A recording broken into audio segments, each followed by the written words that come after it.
What is up, guys? In today's video, I'm going to go through my Fortnite Chapter 4 Season 1 settings. So I've had a lot of people ask me about my Chapter 4 settings, so we're going to go through it really quickly in today's video. As always, if you guys do find this video helpful or informative, remember to give it a like, subscribe if you like to see more, and we'll just get right into it. The first thing, I have a lot of people ask me what render mode I play and what graphic settings I use. I use performance mode, so they moved it. It's now here. I use performance mode. This makes the game run as good as possible, reduces a lot of the effects and everything of that to make the game run as good as it can and reduce input lag the most. I use view distance on medium, textures on low, all of this stuff on off, and then meshes on high. I like high meshes because with low meshes, the game does feel better and does run better, but it makes it harder to kind of see through your wooden walls when it's fully built or your brick walls when it's fully built.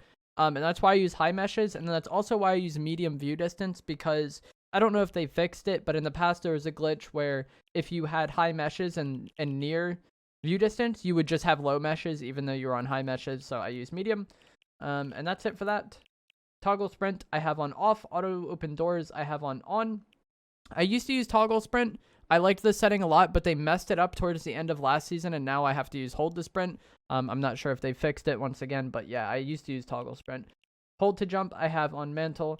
Hold to swap pickup I have off. This is where if you hold your pickup button, even if your inventory isn't full, it'll drop the weapon, and it just adds some delay sometimes if you're trying to like 50-50 a weapon. So that's why I use this. Toggle targeting I have off. I don't even know what that does. Mark danger when targeting I have off. Auto pickup weapons I have off. I used to use this on. I've kind of gone back and forth over time with this setting. Preferred item slots we'll get to. Auto sort consumables to the right I have off.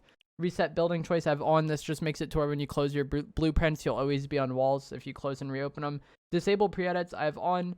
Turbo building I have on. Confirm edit on release I have off. This setting is good for a lot of people, but like I was already used to double edit keybinds, which we'll get to in a moment, before they added confirm edit on release. So confirm edit on release just made editing easier for people who didn't want to get used to those settings, but a lot of people were already getting used to those settings by the time they added this, so that's why I have it off. It just wasn't really needed for me, and I like being able to confirm the edits my own. I don't know if any of this matters. I have tap to search on.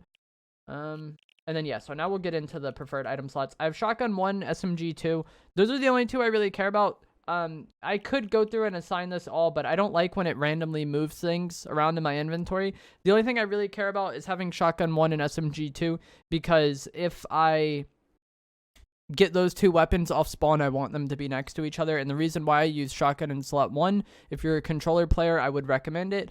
It's mainly because the act of taking a wall, the act of going pickaxe, builds back to gun, defaults you to slot 1, and that's something you do a lot when you're taking walls. And after I take somebody's wall, I want to be on my shotgun. That way I could just quickly pull it out and kill them. I should have a clip of it on screen now showing what I'm talking about. Where's this person at?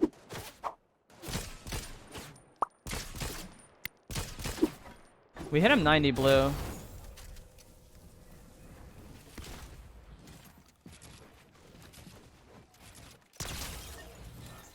But yeah, those are why I'd use those in those slots. I would usually put my AR in slot 5, my hammer in slot 4, and then my heals in the middle. But I don't care about that as much as just having these two weapons where I want them at all times. The rest I can do myself. Reticle and damage feedback. This is super important if you're a controller player in Chapter 4, because there's currently bugs associated with this. We want the reticle on. Reticle ammo indicator you can have off or on. It doesn't really matter. That's up to you. Damage numbers on list. Now this is important because they added this new cumulative setting this season, and this makes it to where when you shoot somebody, it just adds up all of the numbers for you. But this is actually bugged and it messes with aim assist. And then same with this reticle damage feedback. I think this like makes it to where it like flashes blue when you break someone's shield and then flashes red when you kill somebody. But that's not really needed, and that potentially could play a part in the aim assist bug, so I have it off. And then target type indicator I have off. I don't even know what this does. Maybe it makes it red when you're aiming at somebody. I don't know. I just have it off. And then all this stuff doesn't really matter too much, I don't think.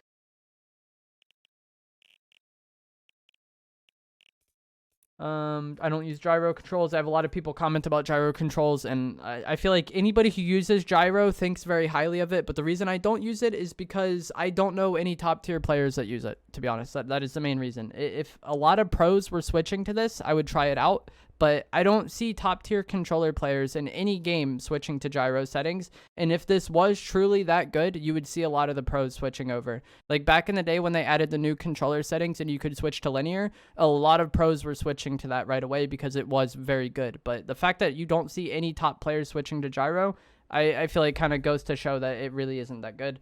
But if you like using gyro, that's fine. That's just why I personally don't use it. I think if it was as insane as people make it out to be, you would see every top controller player in every shooter switching to it.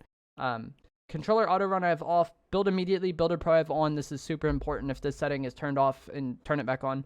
Edit and hold slide time. Doesn't matter. It's up to you.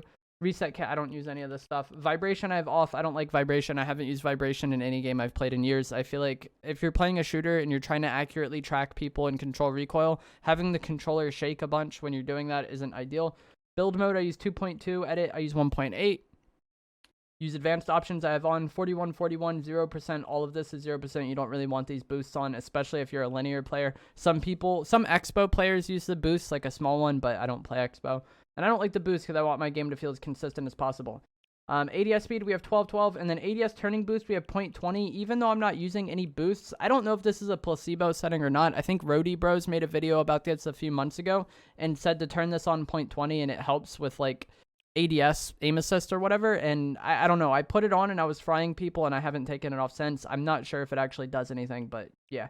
Look dampening time I have on 0. I don't even understand what this setting does. It does something to make the game feel more like Expo when you're on linear, I guess, but I play linear, and the main benefit of using linear is that you want your sensitivity to feel very fast and very reactive, which is very important for building. So I use linear, 100% aim assist, 10-10 dead zones, don't use foot controller, and I don't use any of that. So audio settings, main 100%, sound effects 75, you could use this 100, I don't know, I just have it on 75, that's what I like.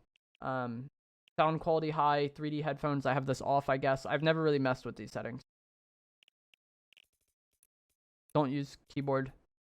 And so here are my controller keybinds. For some reason, it doesn't say that my switch mode is circle, but it is. I don't know why that's bugged, but I've showed this a few times on stream this season, and it always says circle isn't bound, even though I use circle switch mode.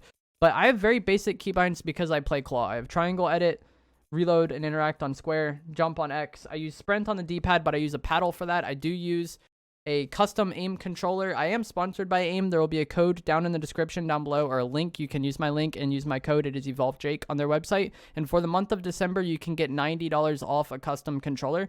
And I'll link a video in the description below where I showed all the features of aim controllers and what I would do if I was setting up a controller. That video will be linked below. But like I said, my code is $90 off right now, which is a pretty significant discount. You can get a fully customized controller with all the custom features like paddles. I use one paddle for sprint, digital triggers, which instant click, digital bumpers, which instant click, and then all the buttons doing that as well for $160 basically, which is really good. So where are my keybinds? I'm so confused. Okay, so yeah, I use sprint on a paddle. I've been using augments on right on the D-pad, but I don't have marking things bound, which hasn't bothered me yet since I'm only playing solos. But if I'm playing any of the zero build cups, I'll probably unbind emotes and then put the marker on emote. It's kind of weird to have everything bound if you're a controller player right now because of the augments coming in. But these are my controls, very basic. Like I said, left stick pickaxe, right stick crouch, jump. Like these are very basic. The important thing is having each thing on its own bind. So I think one of the default binds that a lot of people will have is switch mode or edit, or like on the same button. And this isn't good because then the game has to think about whether you're trying to hit switch mode or whether or not you're hitting edit when you hit edit, and that adds some amount of delay. So I think it's just important to have all of the actions on their own button: edit, switch mode, pickaxe, all of that stuff. And that comes into the editing controls as well when I talked before about confirm edit on release and having double edit keybinds.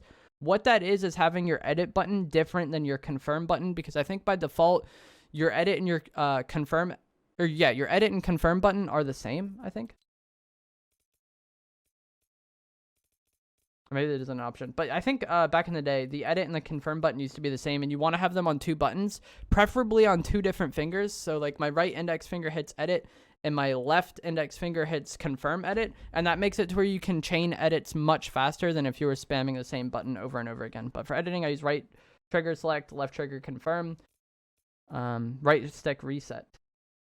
But I use scroll wheel reset. I have a scroll wheel on controller. I don't know if you guys can see it, but yeah, I have scroll wheel reset. I have made a video about that as well in the past. And then for build controls, I don't think I have anything unique here. Yeah, there's nothing. Like, all my build controls are super basic. But that is going to be it for this video. Like I said, I just wanted to quickly walk you through my settings because I get asked about it a bunch. And then also mention that you can get an aim controller using my code for $90 off, which is a pretty ridiculous discount if you are interested in getting a custom controller. Aim controllers have lifetime warranty, and then they also have a bunch of the other features that you see every custom controller offering, like paddles, digital buttons, digital triggers, all of that stuff that is going to definitely give you an advantage in game. Fortnite is a game, especially the paddles, I feel like it's very hard to be a controller player and either not play claw or not have paddles. I feel like you have to do one of those two things if you want to be like a very good controller player in this game, just because of how many different actions you need to be able to do in game. But that is going to be it for this video. I hope you guys enjoyed it. If you did, remember to give it a like, subscribe, and I will see you in the next one. Thanks for watching.